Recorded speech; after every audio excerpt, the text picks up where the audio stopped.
Have you ever felt that life throws a lot at you? It's not just you. According to the American Psychological Association, stress levels in high school teens are at critical levels, causing widespread anger, depression, anxiety, burnout, and tiredness.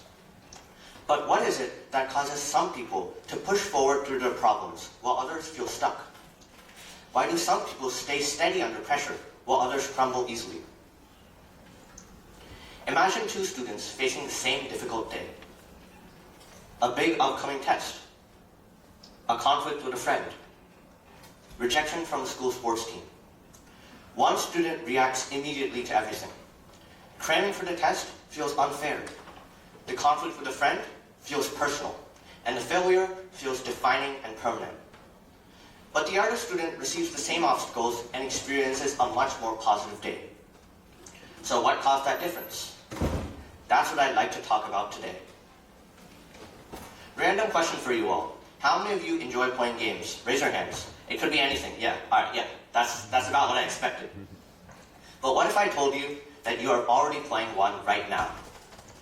And that is because, in many ways, life itself can be treated as a game. A complex one, involving strategy, reasoning, wit, effort, grit, and luck.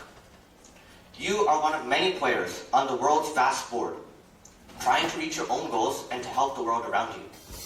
But every move that you make has a cost: time, energy, attention.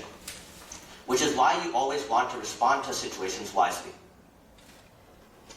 Like in any game, there will be obstacles that keep coming down the various paths that you take. From the system and from other players. Oftentimes they won't feel fair or make any sense, but like it or not, they are inevitably part of the game.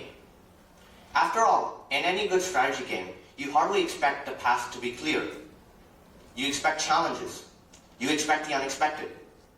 Imagine playing a video game and asking, why are there so many obstacles? I just want to walk to the end. But in real life, in the backs of our minds, we often expect everything to go smoothly if we're doing the right thing. So when things go wrong, we treat it as if the game has broken, as if something has snapped in the fabric of the universe, and then we complain. But the truth is, obstacles are part of the structure of the game of life, and the best players don't bang their heads against a wall and try to escape.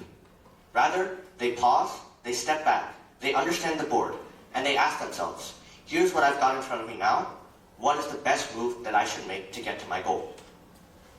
And crucially, the best players remember one key thing. They aren't the pawns on the board. They're the players controlling them.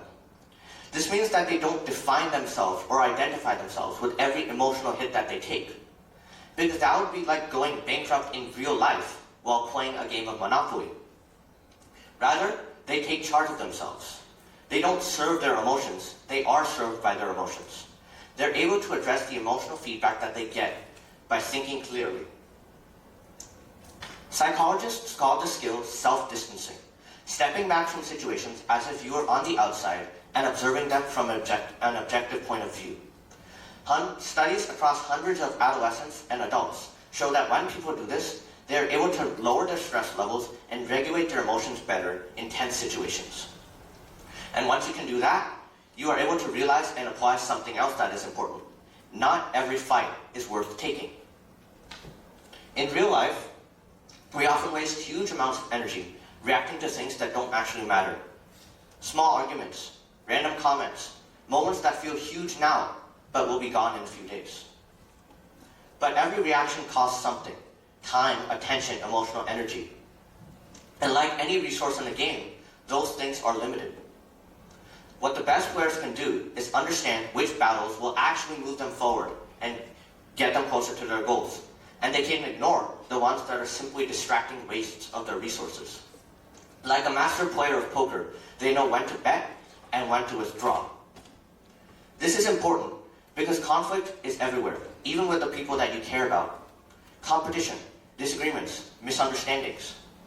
Yet again, the best players don't take things personally or get bristled up, because that would be like a chess player reporting their opponent merely for trying to play well. Instead, the best players are able to listen and perceive before they act, like you would do in any strategy game. they're able to understand that everyone else is also navigating the same complicated game, and that some people step on other people's feet along the way sometimes. Rather than getting hurt, they're able to make the move that best resolves the situation for all, relying on communication and trusted guidance. Studies again show across adolescents and adults that avoiding personal reactions is key to mitigating conflict and helping people understand each other better, helping everyone move forward. But another powerful shift happens when you start treating failure differently. In games, losing is normal. You try a strategy, it fails, and you immediately learn something for the future. But in real life, failure often feels so much heavier because we treat it as statements about who we are rather than information on what we tried, and we decide that we are incapable of doing certain things. But what if failure is just information on the moves that we tried to make? Rather than asking yourself, what's wrong with me? You can instead ask, what does this result tell me about the strategy that I employed? This question keeps the game moving forward. It allows players to adapt instead of just suffering or spiraling. It means that rather than questioning your self-worth, you question the worth of your strategy, and you can make a new, more successful strategy. Again, research shows that learning from setbacks and improving from them is key to fostering long-term success and resilience. A study at West Point found that grit, responding to setbacks over time and continuing on towards your goals, was the major predictor in predicting whether West Point students would succeed or drop out in the future. But crucially, the detachment that comes with a gameplay mindset means that the best players don't focus on what they cannot control, whether it's other players, exceptional circumstances that arise, or maybe even just dumb luck in determining their success. Instead, they focus on what they can control. They focus on making the moves that will best help them win and achieve their goals in the long run. Once you start playing life like a game, you stop waiting for things to get easier. You start learning how to play better. That's what the second student did in our story from earlier at the beginning of my talk. When he found out about a midterm coming up in 2 days, he felt overwhelmed at first. But instead, he paused, stepped back, looked at the situation, and asked himself, what's the best move that I should make here? When a friend ignored him, it felt personal. But instead, he studied the situation and understood the cause behind the distance, and was then able to make a move that would resolve it best in the future. And finally, when he got cut from the school soccer team, he felt like quitting. But instead, he was able to accept what he couldn't control and adjust his strategy to prepare better for next season. The players who pause before reacting, who choose their battles carefully, and who always leave room in their head to think, they slowly gain something incredibly valuable. Not just success, but control over their own minds.